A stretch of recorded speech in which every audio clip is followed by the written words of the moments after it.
is my producer and sidekick, Raven Knight. Raven, good to have you. Thank you.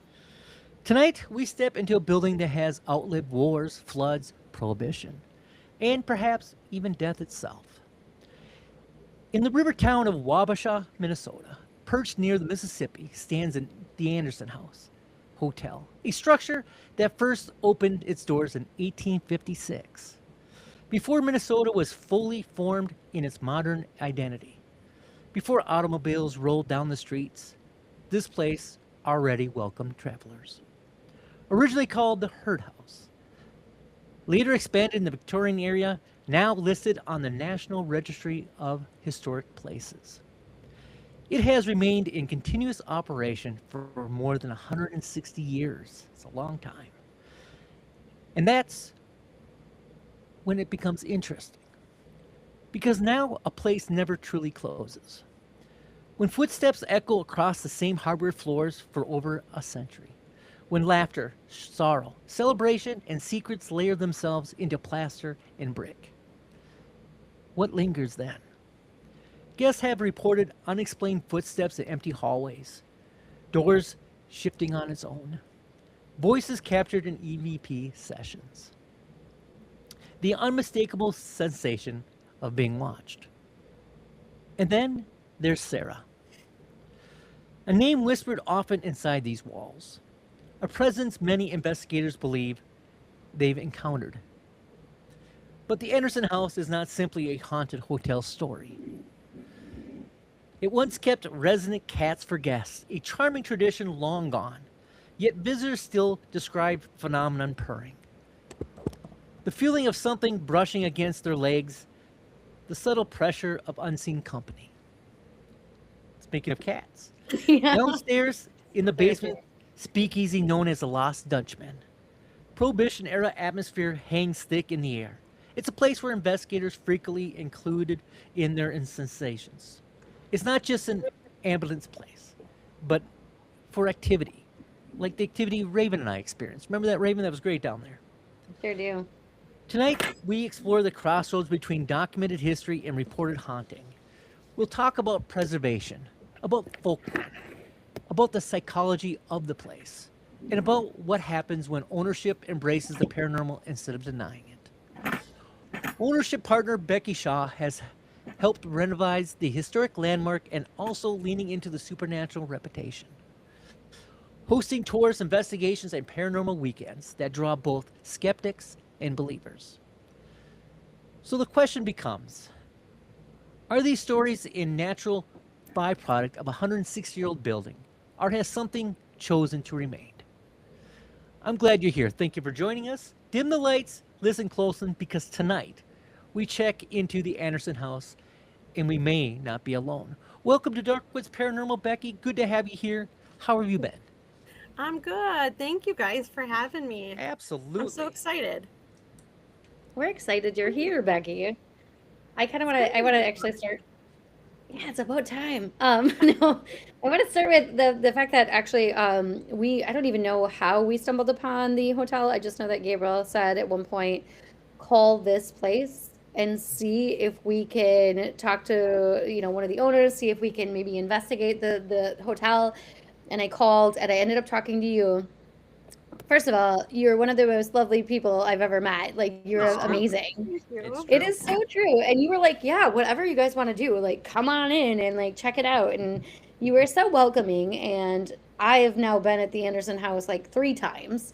And every time you've just been so amazing and welcoming and just a really great host in general. Well, So thank you. I just wanted to put that out there that Gabriel basically was like, call this number, and now I consider you one of our friends. So I'm so happy that you're Absolutely. here. And we're fortunate to Absolutely. call you one of our friends. So thank you for We that. are very Well, and fortunate. we just clicked right away, you Yeah. know.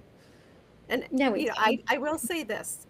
So when I got your email or you called, um, I'm very protective of my spirits and they're not mine obviously, but I'm very protective of the Anderson house and the spirits that are there because sometimes you can get some bad people in there and just stir Oh. everything up and they're unsettled, right? Mhm. And so I always kind of screen who I'm talking to, or if, especially if they want to come and investigate and they're very open about it. And right away I just got a good vibe from you guys. I could tell like you guys are good people and you're not trying to stir stuff up. I've encountered some people that were there for other reasons and have now banned them from the from the hotels. But no, you guys just I could tell you were genuine, and that's what I like, and that's why I just talk to people ahead of time before Thank you. I For let them in. But yeah, absolutely. Well, I personally think it's a beautiful hotel.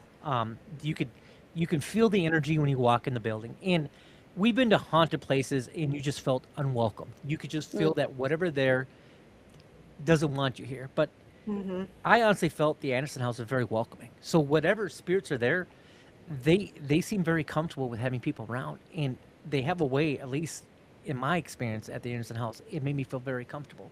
good. I was intrigued by some of the stuff that Raven and I uncovered with EVPs and REM pods, but I never once felt scared. I never once felt alone, but it was very comforting. So to me, it seemed like a very old presence that was welcoming. That any hotel would be welcoming of a guest, and that seems, at least in my perspective, it was very welcoming. What do you think, Ray? I agree with that, actually. I mean, it is very welcoming. It's interesting how you said that. Like, if it was somebody who maybe, I know we had a point, and also then died at the hotel, which we'll probably talk about here in a little bit. But that being said, like, just imagine, it was a welcoming space. It was a place that people could come and people could hang out with cats even. We'll talk about that too. But yeah, it is a very welcoming space. And we have been in places that really just don't want you there. And this one just does. It just kind of lets you in. And maybe that's a different experience for other people, but I think a lot of the people that we've talked to that, the people that I've talked to at Parafair, like none of them had any really negative experiences that I can recall after the first or second night. I know that Hawk, I remember Hawk said she was freezing in the middle of the night and the blanket was pulled up on her. Like she didn't do it herself. Like somebody else pulled that blanket up for her. And that is just a kind gesture. So that just kind of tells you what kind of spirits might be actually lurking around or still in the hotel. So very interesting. So, this is my feeling on it, and this is just a theory. Grandma Anderson was all about hospitality and treating everybody like family and, serving those hot home-cooked meals and things like that. And I think because that's what I really want to bring back to the hotel, or just to the Anderson itself, is to have somebody there that's running the place that really brings back the spirits and, doesn't forget about them and lets them kind of participate, shall we, with the guests, the living guests that are there, And so when we have events like Parafair,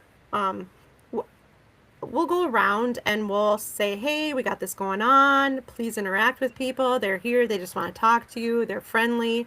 You're going to like this group of people. And I think that helps make a difference. And the fact that we're really trying to give our guests really good hospitality, whether it's somebody coming down and we're saying, hey, how'd you sleep? Did you like it? Hey, let me take you on a tour. I know we're closed right now in the Lost Dutchman, but I'm going to show it to you anyways, since you're not going to be here when we're open. And just being open and just share the hotel with everybody. I think that makes the atmosphere and that feeling of warmth or welcoming, because we're trying to bring that back. We don't want that sterile environment where nobody talks to anybody and here's your room key and then there you go. So we do try to interact with everybody, and I think that makes a huge difference with the spirits.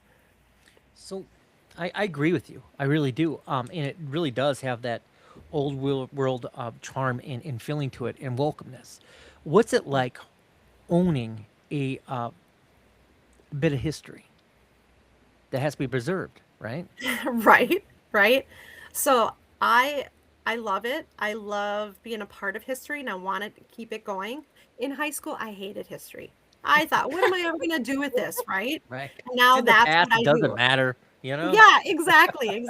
And now I just love it. Like anytime, well, I'll just say this: anybody in Wabasha that has come to have dinner or stay the night, they're like, oh my gosh, we were here 25 years ago, or my aunt worked here, or my mom worked here, or my sister worked. Somebody knows somebody that has worked there if they didn't work there themselves at some point in time. I've had staff come back and work for us that worked here way back in the day. And so, you know, it is a piece of history. It's huge. And so I love that part of it. And I like being able to tell people more and more about it, the more I learn about it. I never stop learning about it. But I will say this much about an old historic hotel, especially the oldest hotel in Minnesota, is that it's a lot of upkeep. It's a lot of hard work. And, you know, you can run and fix something over here and then something over there. And then you're going back over here, you know, so it's kind of like you're chasing, you know, some of this old stuff that needs replacing. And so we have really tried starting to revitalize the place. And so we started with the Lost Dutchman. And so that hadn't been open for almost 25 years, and we got that open 2 years ago. It'll be 3 in June. And people are coming back and they're loving it. And they just love the ambiance down there and just the feelings. So it's kind of dark and cozy, and we'll have a little bit of light music on, or we'll have live music. But yeah, it's fun, but it's a lot of work. I'm not gonna lie. So on the Flying Dutchman, it is the Mhm. first time that Raven and I have ever tried an Elvis Old Fashioned. Can you tell people what that is? My Okay. favorite. So there's a little backstory to that Elvis, because I am not a whiskey drinker. And so when I'm going to different liquor stores and stuff, I'm like, okay, I'm a bar owner now. I have to like try different things, whether I like it or not. And I happen to see this sitting on the shelf, and the guy at the liquor store go, "Oh, have you had this?" And I'm like, "No." He goes, "Oh my gosh, it's so good." So I'm like, "All right, we'll take it home and try it." I took one sip and went, "Oh my goodness." So Elvis whiskey midnight snack is a peanut butter, banana, and bacon whiskey. And we make our old fashions out of it, and it is one of our biggest hits, our biggest sellers. People love it. We put our own little twist on it, and I personally like to drink it as a shot, straight up, or on the rocks. We Yeah. actually have a group of people that come in for trivia on Saturday nights. That's all they order. They'll you know, buy us out of Elvis Old Fashioned. So it sounds bizarre, and I was Uh-huh. very nervous when you made it for us, but it really is smooth. It's good.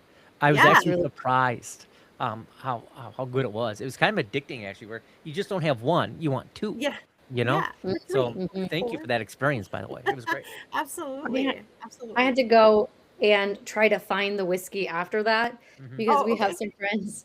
We have some friends in Kansas that are in Missouri, Kansas area, and we were like, "Okay, you need to try this. You're big whiskey drinkers. Like, you need to try this." So I literally had to go and shop around and see if I could find it because I was like, "This is good stuff."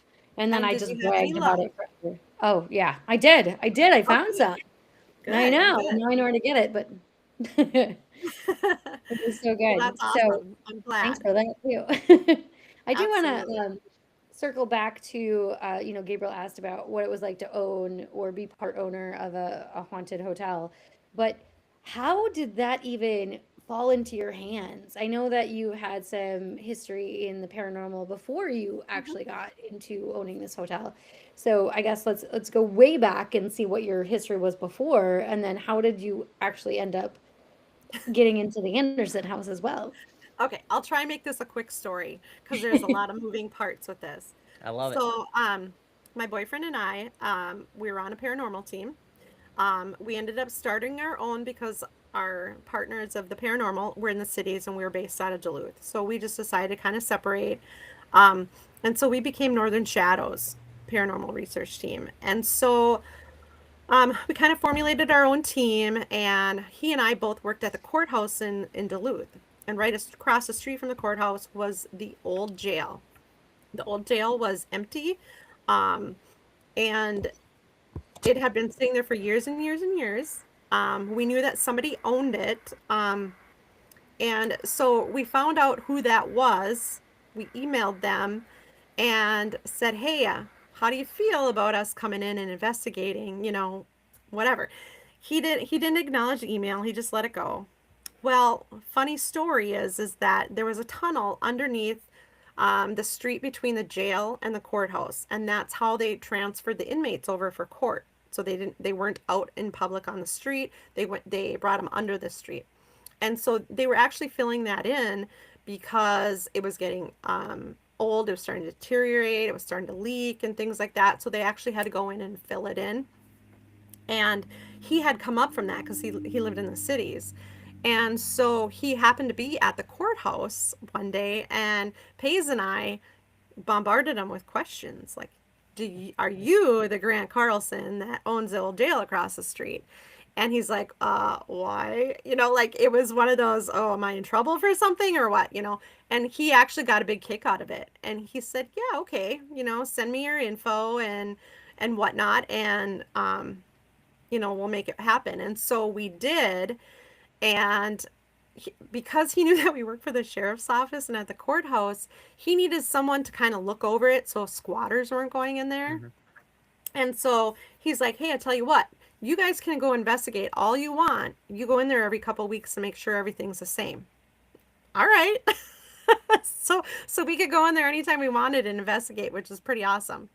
And so then try to make this cut out a big portion of it. I actually emailed him and said, hey, or he actually told me that he had bought a hotel in Rush City. It was the Grant House Hotel, another old historic hotel on the registry.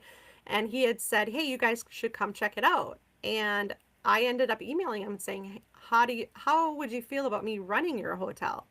And he's like, let's keep talking and see what happens. So that's how we connected with an old hotel and kind of ownership. So I was running that one and another location for them, and then they decided to buy the Anderson house and wanted me to help out with getting that one up and running, and switched over to the new owners, which would be us. And so this kind of fell into my lap as, do you want to be a partner of this? And I'm like, yeah, 2 haunted hotels. So that's kind of how the Anderson house fell into my lap. And the Anderson is twice the size of the Grant house. So, but yeah, so that's how I got into it. The Anderson House is a big hotel. I mean, there's a lot of rooms, and it's bigger than you think it is until you're inside and you start walking around, and it doesn't stop. There's all Right. these little corridors, and you're like, well, where am I now? It's great. I love it. Yeah. Yeah.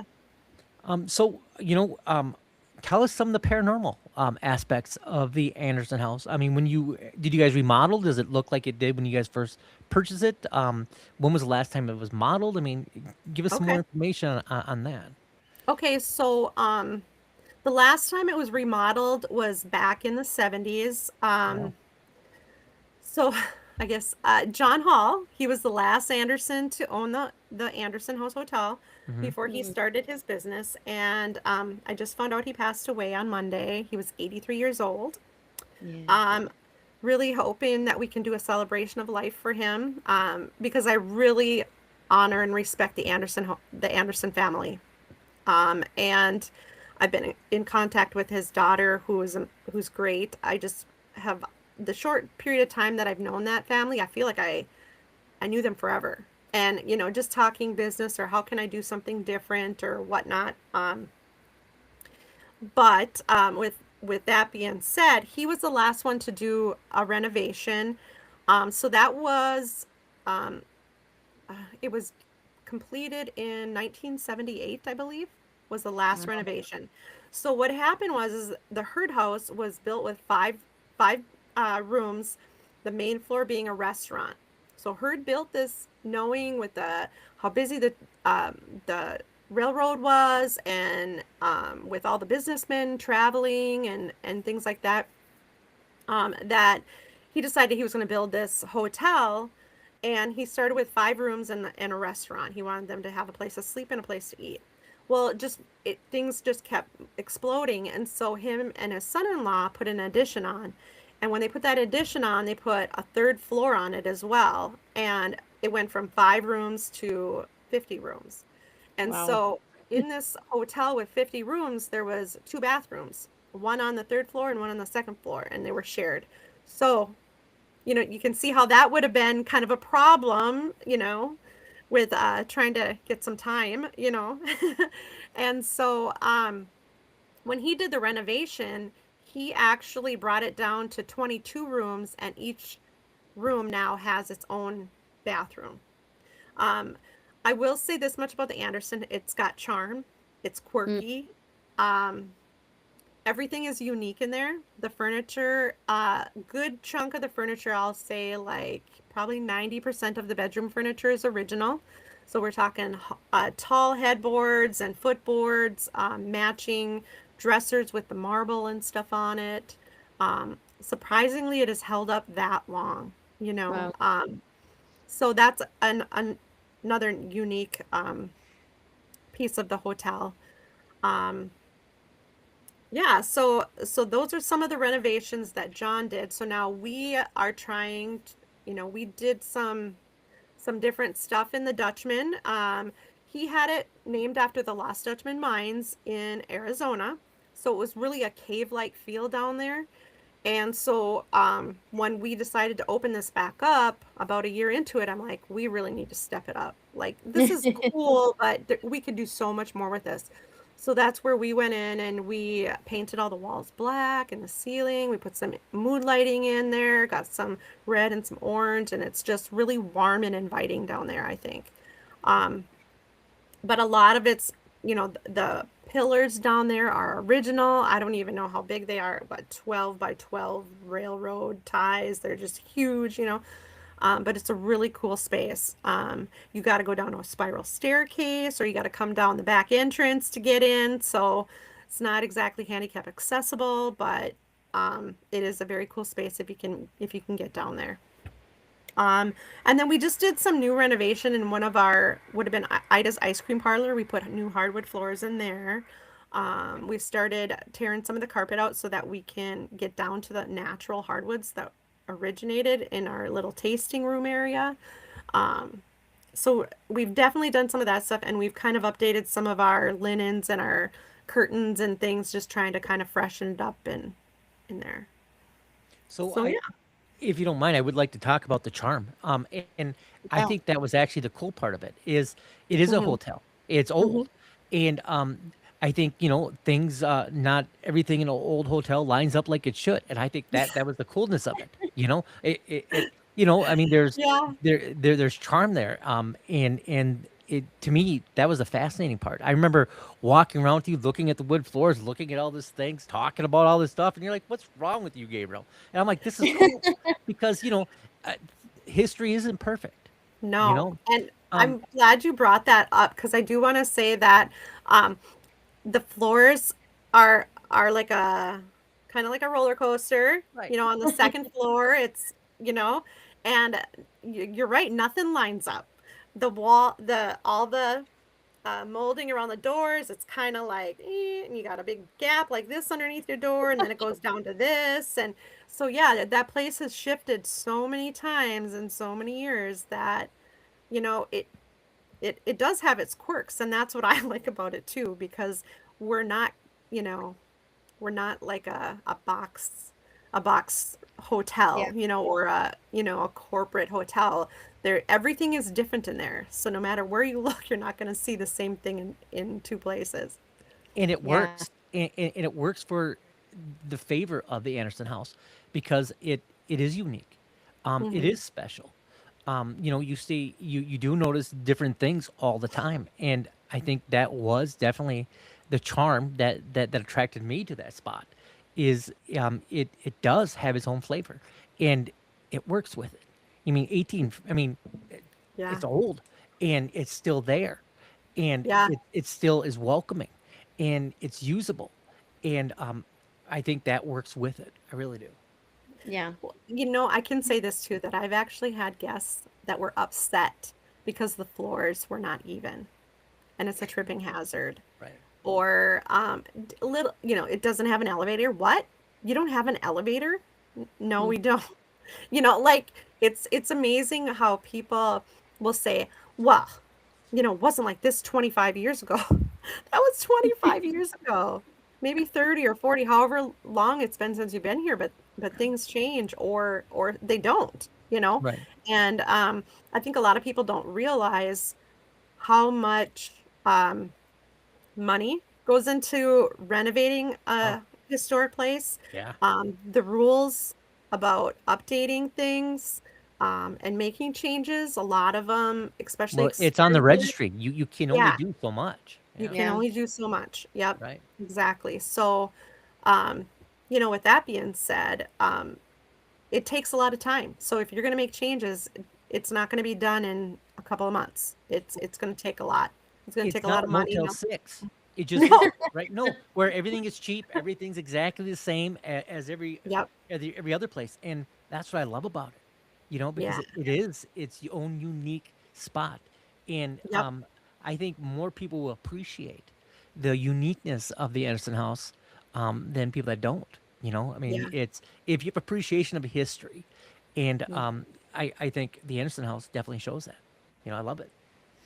So I know you want to bring up some paranormal stuff. So I'm just gonna bring Becky, up a you just couple read of my things. mind.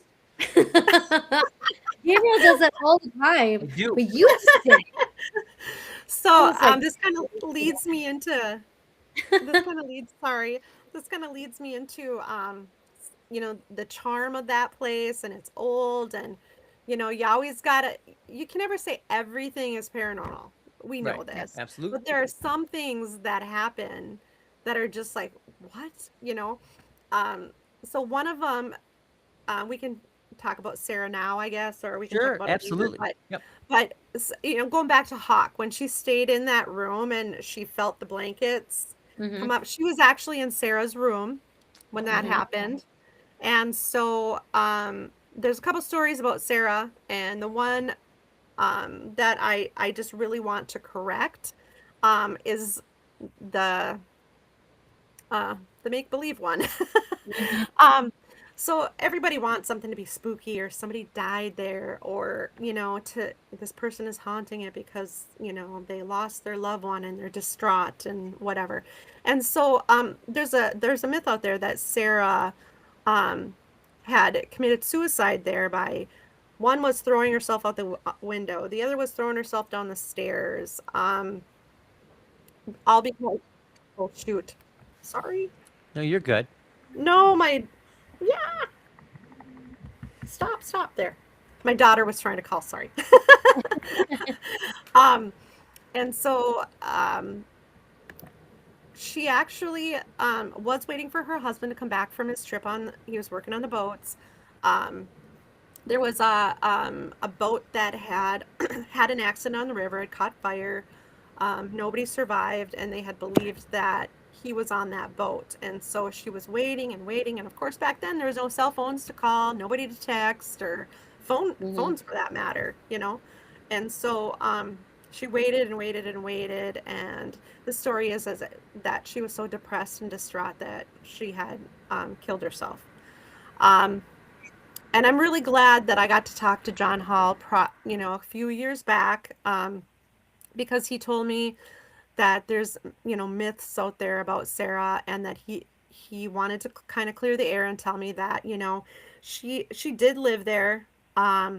She was lived a happy, full life there. She was older. She did pass there, but housekeeping staff found her in the hallway outside of her room, and she had had a brain aneurysm.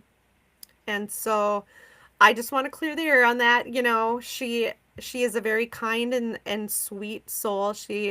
There's stories about her trying to look for her husband, and will go to the rooms with single men in them, and sit on their bed or lay next to them or whatever. And I'm not discounting what anybody has said, because they probably really felt someone. And maybe it was Sarah. I don't know. So I'm totally good that they felt someone on their bed making them feel welcome, you know. So that's some of the stories that people have told or have written about is Sarah, has come to visit them at night. Someone said that they had seen Sarah in a mirror.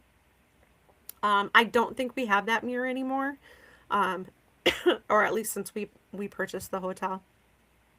Um, and then the other one about Sarah, and again, I don't know if she did this or not, but this was kind of a big one for us.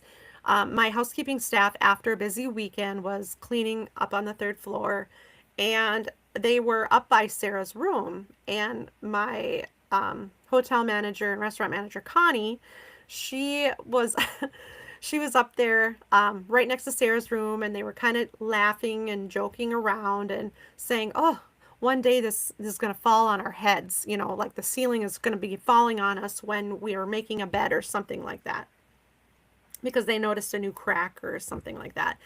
And Connie had gone into Sarah's room. She had walked out and she was just dusting things. And she's like, "Oh, I'm not even going to go near that fire alarm," because Sarah has a fire alarm outside her door. She goes on to the next room, and all of a sudden, the fire alarm goes off, and she's freaking out. She was running down the hall, and she calls me and says, "Oh, the smoke alarm's going off. Do you want me to call off the fire department?" And I'm like, "No." I said, "Let them come and check things out. It's a big hotel. This has never happened before. Just let it happen." So the firemen go walking around. Poor guys, no elevator. They're full gear, all that stuff up, 2 flights of stairs, and they couldn't find anything other than the smoke alarm was pulled that was right next to Sarah's room. And that takes about 3 to 5 pounds of pressure to pull that alarm. And it has to break a little disc about yay big. And it was one of the older style ones. And so he goes, "Well, one of you guys pulled the alarm." And they're like, "No, we didn't. We wouldn't pull that alarm because we know that's going to cost us a lot of money. Why would we pull, And they're like, "Well, no, somebody pulled it." And she's like, "We did not pull it." The fireman wasn't like catching on, like it wasn't us, Don't know if he really wanted to believe that the place was haunted or not, but I had to call our fire company and say, "Hey, Gerard, remember we were talking about the paranormal and stuff?" Because he believed in it. I said, "Well, one of them pulled our smoke alarm or our fire alarm. Do you think you could order me a new one?" So they had to order a whole new pole and everything. So, and when I looked at cameras, our cameras would have triggered if there was motion to show that. All I could see is them running out when the alarm was going off. So nobody pulled that alarm. So interestingly enough. It's very interesting. Yeah. So I was like, "You guys better tell them you're sorry for what you said." Because they were just making fun, So Connie had some interesting stories, though. they did. I They think walked around and sorry. They walked around and apologized to him. Yeah, I still remember she had said some stuff during Parafair, and she had some very interesting stories. And some of them, it seems like I don't know why they seem to pick on Connie, if that's even the right terminology to use. But she seemed to have a lot of experiences at that hotel. And I know we've talked about how the spirits are a little bit more welcoming there, but at the same time, Connie was running out of the hotel a couple times, I think. Yes, she has. Yeah. She knows it's there. She knows that it happens. She doesn't like when it happens, and she's like, "Oh my God, stop it!" And if something really freaks her out, like she's heard a lot of voices, a lot of people saying hello. Oh, that last one. She was cleaning a room on the second floor. And this happened not too long ago. So we actually had a paranormal team that had come in and stayed. I didn't know that they were there or why they were there.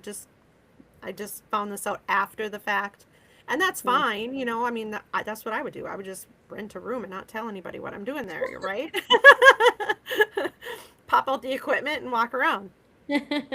Meanwhile, they're calling you and drinking your Elvis Old Fashions. I mean, I don't know. And so, they weren't the nicest of people, we'll just say that.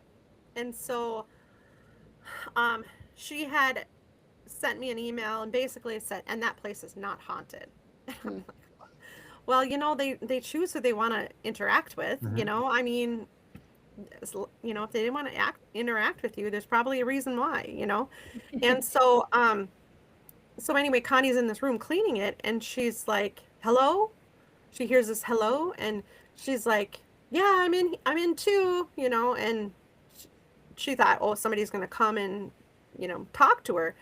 And then she hears it again. She goes, I think it was, "Where are you?" They said, like, "Where are you?" And she goes, I'm down here. I'm in too. And nobody came. And she said she heard, "I'm scared." Hmm. And she's like, "Oh, don't be scared. I'm here." And then she realized that, oh, nobody's out in the hallway. I guess I was just talking to a ghost. She was the only one in the building. So that's a pretty good example of some kind of negative people, or some maybe not nice people that were there, or maybe they just didn't know how to ghost hunt, or maybe they didn't know how to interact with them, or they just didn't like them. I don't know. But you can see how that stirs them up. I Yeah. truly believe that the spirits were afraid and they didn't want to interact with them. Sure. So, I yeah. find, at least for me, the best paranormal experience I've ever had was during the day. People think it always happens at night, but it's during the Yes. day when you're doing your own thing. That's when the things happen, because I think you're relaxed, your energy is at peace, and I think that's what brings them. But we've been in places where we were next to a paranormal team that probably had ill intentions, and nothing happened. And we know that things happen in that place because we've experienced it. But because of the energy this other group brought, nothing happened. It didn't want to, right? Mm-hmm. Yep. It's Nope. kind of like that. Yeah. Well, Go just ahead. like Gabriel said, and kind of like you've said too. Just because you go into a place and nothing's happening at that time does not necessarily mean it's not haunted. Same Mm-hmm. as, like, I mean, we've also been in places where people swear things are happening and like nothing happened, but Right. it doesn't mean this or that. I mean, the spirits, of course, are not circus animals. And they're Exactly. not. It's not a Yeah. circus act. Like, they can pick and choose whenever, or it might be based on the energy Mm-hmm. of what's going on in that location as well. So I find that very, actually, I love that you brought that up. Gabriel and I have talked about that several times. We've also talked about, and I just want to get your opinion on this as well, Becky, but like, people who maybe somebody goes in there and they have so much energy, or like they're scared of something, and then they actually are projecting and creating the things to happen, right? Like, if you're going to a space and you're like, I really, really think this is going to happen, and then it happens, could it be a projection from somebody? Right. Right. Interesting. Um, I've really not thought about that. That is a great question. This is how I guess my answer to that question is, if you are projecting something to happen, yes, I think you can manifest for sure. Mhm. Um, or is it more of, this might sound twisted, their perception of the manifestation? They're twisting it to fit their narrative. Do you know what I'm trying to Mhm. say? Absolutely. Um, maybe it didn't really happen, but somehow in their mind, oh, this little piece happened, so I know that Right. it had to do with what I projected. You know, I No, don't I know. 100% think that that's a fair, like a fair thing. Also, like, we also talk about skepticism, like, and how it's also really important to be like, okay, not everything that happens is a paranormal event. Like, how Right. can we disprove it, or like, how can we have to look at all of the other elements that are happening at the same time, or in the Yeah. same space, and say, Absolutely. okay, well, we've checked this off, and we checked this off, and we checked this off, and now we still can't explain it, and that's why it's Hmm. paranormal. Yeah. Yeah. Well, so we have a big grandfather clock in the lobby, and I know I Mhm. told this at Parafair. Beautiful grandfather clock, by the way. Yeah. What's that? It's beautiful. Oh, yeah. Yeah, we don't touch it. No, And I will be I don't. I I will understand. be so upset if somebody goes in there and tries to wind it and they break it, because that thing is beautiful. Yeah. Um, but so just not that long ago, my staff was there and that clock started working on its own. Really. Yeah, and And again, that was right before Parafair. So this is one Mhm. thing I want to say too, is that when we're getting ready for a big event and the energy's up and we're busybodying around and whatnot, things start happening. And Gabriel, just like you said, things happen during the day. For us, it Absolutely. happens all the time during the day because the hotel's quiet. Hmm. People don't check in until 3, so really it's just us there. And we know most of the creaks and noises that go on and the boiler clanks and all that kind of stuff. So we kind of know most of that.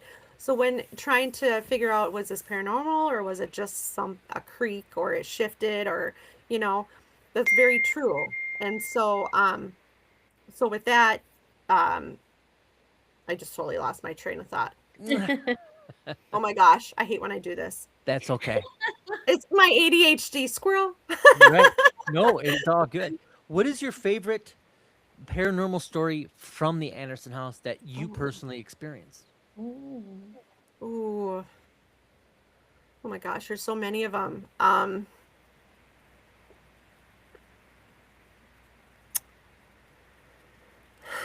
I guess I I'm gonna bring up the cats. I love the one. So Go ahead. It was so 2 years ago now, it was a parafair. We're all sitting in the lobby, and everybody's chit-chatting. There's probably about 10, 12 of us, I don't know, some, and everybody, there's like 3 or 4 different conversations going on, and they're all normal conversations and or tones or levels. And out of nowhere, we hear a cat meow. And there Mhm. was no cats in the hotel. We weren't renting them out or anything like that. And my friend John is like, did you hear that? And I'm like, I heard that from way over here. I was across the room. And he felt it kind of brush up against his leg. And it was just one of those things that multiple people heard it. Some did, some didn't. But that was probably one of my favorites because I'm a huge cat lover. We have 5 of our own, and Olive, our kitty, is one of them. Olive is kind of our part-time kitty down at the Anderson house right now. So when I go down there and to work, I bring her with me, and she loves it. So she is just kind of like her second home, and she's zooming up and down the hallways. She greets people. She's not afraid of anybody. She'll sit at the top of the stairs and greet people. Sit on the railings. She'll play with her. She brings her toys out of the room, and there's still cat toys laying around the hotel because I think it's funny. I'm like, no, leave it there. But so So any cat stories? so I actually had a cat experience when Uh-huh. Raven and I were there. I was sitting Okay. looking at the main door that you enter in Yep. in kind of the living room area, and I saw just out of the corner of my eye, I saw something move. I looked, and it looked like a cat rubbing against the door, and then all of a sudden it poofed away. It was poof, and I was like, I just saw one of those cats. What Hmm. is the history of the cats? So, See, you did it too. Read my mind. Yeah. um, so the history of the cats is there was a salesman. Sorry, there was a salesman that was coming from Rochester, and this is a true story. That he was tired and he was kind of grumpy and just, I got to get to my room and whatever. And so it was John Hall and his mom that were running the hotel at the time, and they had a house cat. And so the um, the cat actually followed him up to his room and kind of wanted to stay there. So they brought him food and toys and water, and the cat stayed in the room that night with him. And so when he came down in the morning, he's like, you know what? That is the best night I've ever had. It was like being at home. I had the cat sleeping on the bed. It was the best thing in the world. You guys should do this for everybody. Well, guess what? It grew. It grew. And they had up to 15 cats at one time, and you could rent a cat. So you could pick what color you wanted, the name, the personality, all that kind of stuff, and you could sign out a cat, and you could bring it to your room, and they'd bring you the food, water, litter box, everything. And that put the place on the map. At least so that started in the 70s, and it went Hmm. all the way until I think it was around 2006, something like that. And it went on for years. So John started that, and then I think Teresa and Mike Smith also continued it, and then when they it changed hands from them, that's when the cats stopped. So this hasn't been going on for quite some time. And so yeah, 15 different cats. They wrote a book about it. There's a children's book, Blumpo the Grumpo meets Arnold the Cat. There's puzzles, there's pictures, there's some DVDs, like it was a huge thing. We have tons of articles that were framed when we bought the place, that were framed and hung around. And so we have those up in our coffee room. And a lot of them either talk about the home cooking or the cats. Those are the two biggest things about the Anderson house with that. But yeah, people were coming from all over the world. I want to rent a cat. I think that's amazing. I want to go to a place and rent a cat or rent a cow or rent a puppy. Like somebody should make that a thing. Like go to a hotel, what animal do you want to rent that can stay with you? So I have been pressuring my partner to let us start the cats back up. And having Olive down there, I've told him, like, people love her. They absolutely adore her. She's so friendly. And I have not had one person yet that have said, "Oh my God, there's a cat in the place," But everybody laughs, and she'll go down into the Lost Dutchman and make her rounds, and people are like, "Oh my gosh, there's a cat," and stuff like that. Like, they're just so happy about it. Yeah. And so he kind of gave in. He said it in front of one of my staff that said, "Okay, you can get a cat." I go, "I need to have two. I need to have two cats down here at the Anderson because you can't just have one." And he's like, "All right," so it's kind of in the works, When I had the opportunity to speak with John Hall quite a few years ago,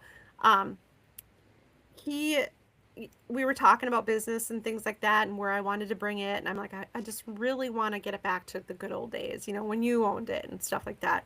And I said, how do you stay open in the winter? And he goes, "You don't." And I'm like, "Well, I'm not about closing.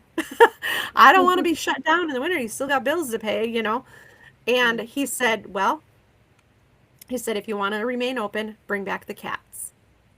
And so that's part of the reason why we have Olive there when I come down, is to kind of acclimate and see how she does and stuff like that. And it's still on my bucket list to start up a couple cats there. So I love I'm working that. on it. I'm working on it. Well, the good thing about the Anderson house is the location. So, it's in Wabasha, and Wabasha isn't a sleepy town. There's things going on all the time. In fact, Grumpy Old Man, what is it, festival going on? Yeah. Not this week, but next. Tell us about that. So Grumpy Old Men Festival, it's been going on for 33 years in Wabasha. It's a long time. A long time. And the movie Grumpy Old Men, part of it was filmed there, or brought Slippery's into it, so which we actually ate, and that is actually a really good restaurant. And they have all kinds of little pictures of Grumpy Old Man. It was fun. I enjoyed it. Yeah. So Old Man Slippery is a real person. I think they have pictures of him up in there. And they say that he haunts the place over there, which I think is kind of cool. Yeah. And it's got a beautiful view. Like, you can drive your boat up, park it on the dock, and head up to the deck, and you can have food and drinks, So it is a really cool place. And they, that's where they did their ice fishing and stuff in the movie. And so they've kind of built this festival around that, and it's huge. So this year they have curling, bush light curling going on. They have an ice fishing contest. They have the polar plunge. They have an outdoor market and an indoor market. And the indoor market is at the Anderson house. There's different places in the community. They'll have some food trucks. They have live music. They have a big tent this year and some heaters that they're putting in there. So there'll be live music all night. I'm trying to think of what else. Beer tents. We have Righetti's Spaghetti at the Anderson house, the famous Righetti Spaghetti. And so that was huge for us last year. People loved it. So we're doing it again this year. And we have times from 11 to 4, but we'll do it till we run out, people, because in case, you don't make it, you're too busy at all the other festivities, Right. Um, and we're serving up our grumpy punch. We've done that a couple years in a row now. Everybody seems to like the grumpy punch. It's a concoction of good stuff. um, Okay. it's not the Elvis though. That stuff is like gold. So Elvis is good. Always like gold. Uh, um, but yeah, it's just this huge, huge event, and thousands of people come. It's wild, and people just have a great time. Everybody's dressed in buffalo plaid. If you haven't like looked it up, like look up the Grumpy Old Men Festival and just check out pictures online. It's pretty crazy. So I Absolutely. might have to go. I might go. I might go. Shout out to my dad. My dad absolutely, that's his favorite movie of all time is Grumpy Old Men. You should bring him. You should have him go. You should. just I go for should the do- day. I mean, yeah. We went to go to your hotel and do our investigating and all that stuff, and we went to Slippery's to eat. And honestly, I was like, oh, I need to take pictures of all the stuff for my dad. Yes. Yes. He loved that movie. I mean, my Yeah. dad is a big ice fishing kind of guy too, and also kind of grumpy. I love you, Dad. But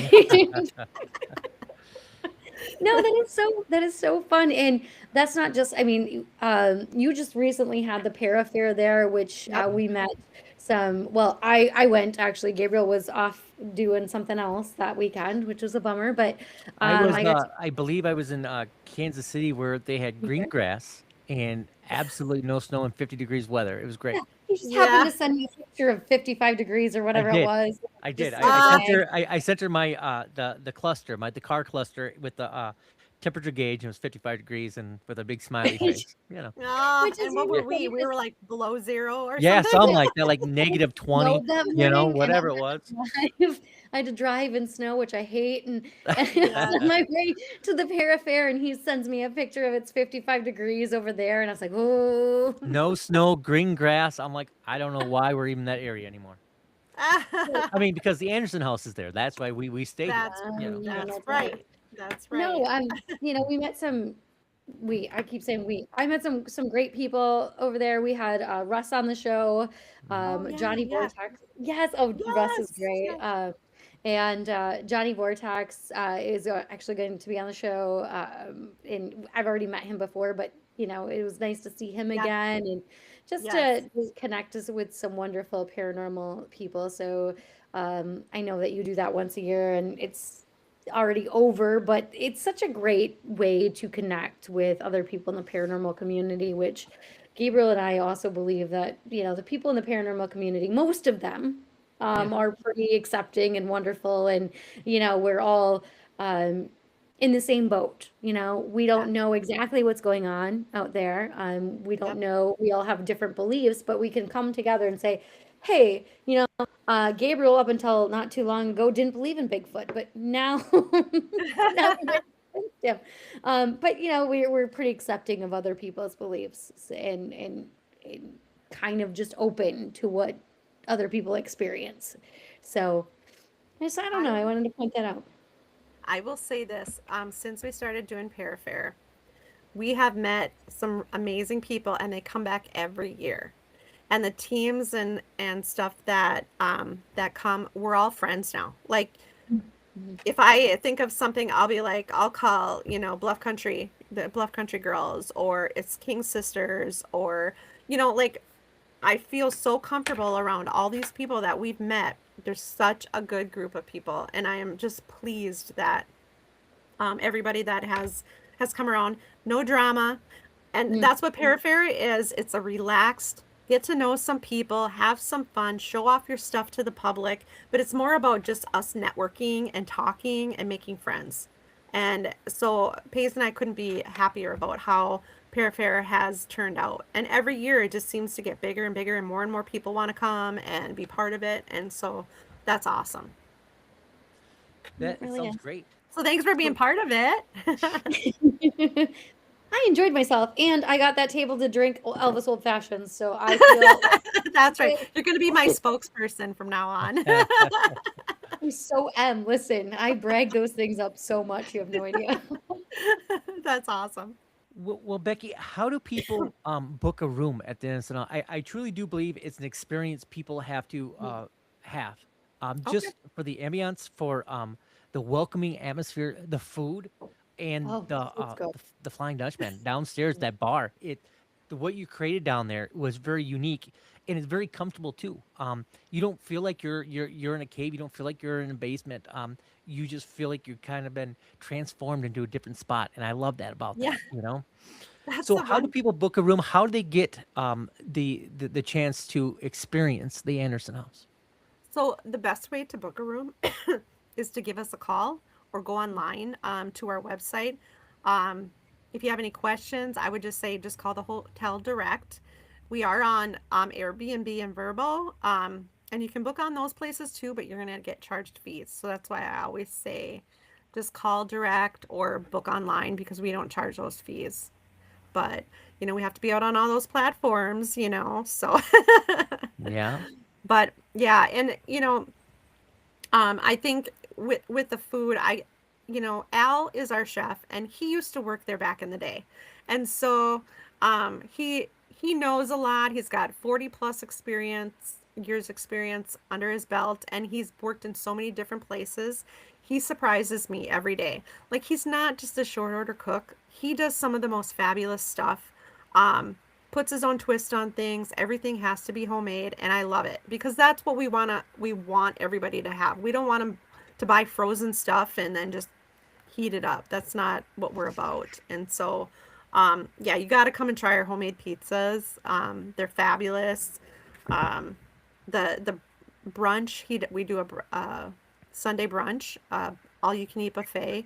Everything from eggs Benedict, cheesy hash browns, scrambled eggs, pancakes, sausage, bacon, you name it. It's all out there. Cheesecake, homemade cheesecake. Yeah. I was gonna say I want cheesy hash browns now. Thanks. Thanks, Yeah. Becky. Sorry. Me too, actually. He makes some pretty good ones. Well, Sounds Raven, good. what do we have going on coming up? Oh gosh. We have a lot coming, I think. We I don't know. I don't do. know if we can say what we can Yeah, we have coming can up. go ahead. It's too much to do one day, but we're gonna do it anyway. So go ahead.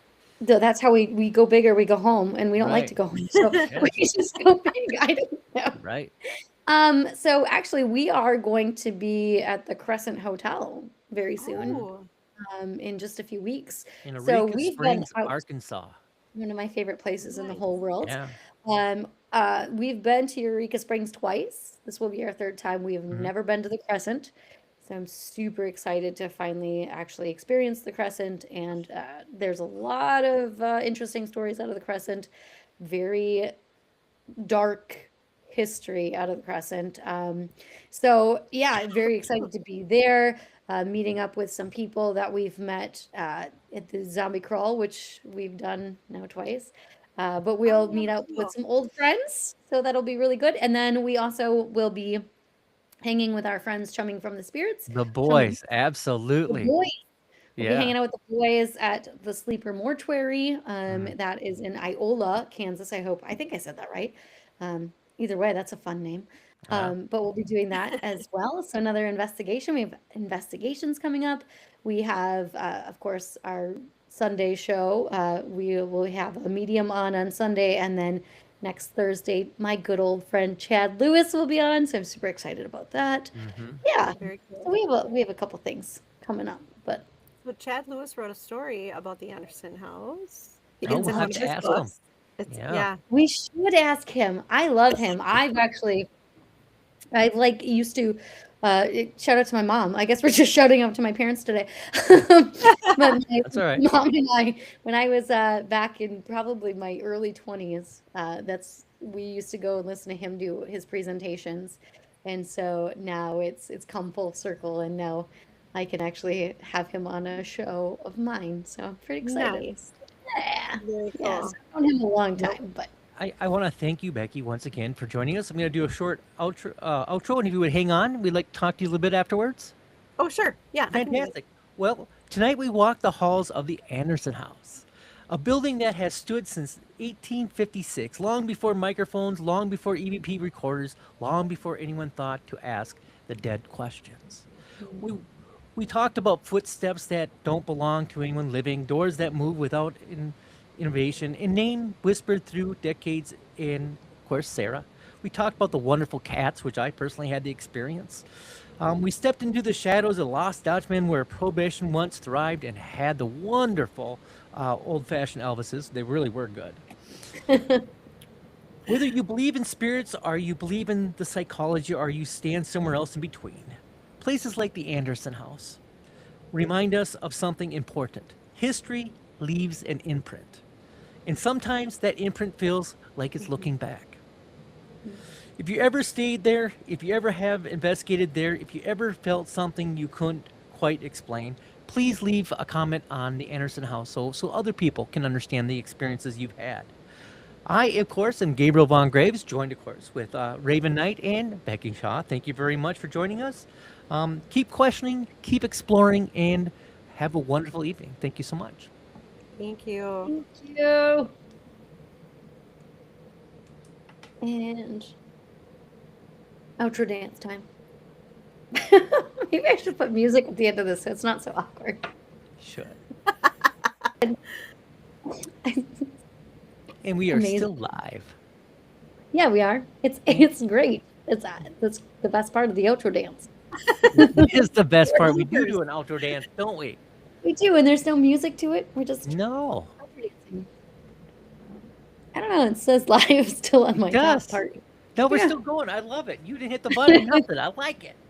I hit the button. Ooh, It's is- thinking. somebody's We're trying to just going tell to you go on again, something. Becky, for another hour and a half. It's a go. I mean, I feel like we could though. Well, I could do more stories. I mean, Yeah, I do could more do- stories. We're on forever. Eternity. What are some good ones? Like, okay, well, I'll just tell you. As long as we're Yeah. live, Yeah, we're right? still Okay. live. So Raven things doesn't that know how to you hit the button. It's Yeah, good. let's Continue. refresh All the good. page and try again. No, just keep on going. Becky, you're good. Okay. Some of the things I experienced at the Anderson are footsteps, doors opening, popping open on us. It was funny because one time we went to, we're just going into our room, and when I'm there by myself, I sleep with the door open. If there's no other guests in there, I just come on Sure. in if you want to, that kind of thing. Well, my boyfriend and I were in our room, and Olive was with us, and she was in there, and we were like, yeah, if you guys want to come in our room, you're more than welcome. And the door was like partially shut because I think there might have been one guest in the hotel or something. Well, wouldn't you know, that door starts swinging open. It was like, and it opened, and Hayes is like falling asleep. So I'm like hitting him, hey, the door just opened, and he's like, no, somebody walked by the room or the floor creaked. I'm like, no, like the gap is this big under the door. I would have saw feet under the door, And so, shut the door. It does it a second time. And I was laughing because he's like, that wasn't anything. I go, we invited them in, and then now you act like they're not even here. Now they just left. Because they had opened the door the second time. I'm Sure. like, no, they left. You can't invite them in and then not acknowledge them. Right. You cannot. What else you have? Let's see. Connie had a box flown off of shelf when she wasn't even near it. She's probably like 8-10 feet away from it. A box just flew off the shelf on her. Toilet paper is kind of the staple for new staff. It's kind of their initiation. Mm-hmm. Oh, she's That's fine. Where'd she She go? decided just to take off. It's all good. Let's see. Gosh, what else can I say? I've had one bartender say he heard music, somebody playing the piano upstairs, and I he can is see a big that. skeptic. He was a huge skeptic, and then he's like, "Have you guys ever had that happen?" We're like, "No." He goes, "Well, somebody was playing the piano," and so now he's kind of like, "Oh, maybe this stuff happens."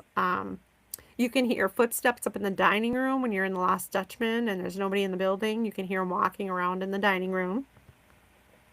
Smells, cigar smoke. It has been kind of a big one lately. Really? Mm-hmm. You know, Yeah. I remember walking down the halls because, you allowed us to have access to the building. Mm-hmm. And I remember smelling cigars. you know? Okay. And to me, that's a Yeah. very comforting smell, being a cigar smoker myself. But I once again, I can't mention enough how welcoming that environment really is. You know, Yeah. in whatever is there, whatever other things are there, they're very welcoming. They have no problem being there and owning that space with you, and that's what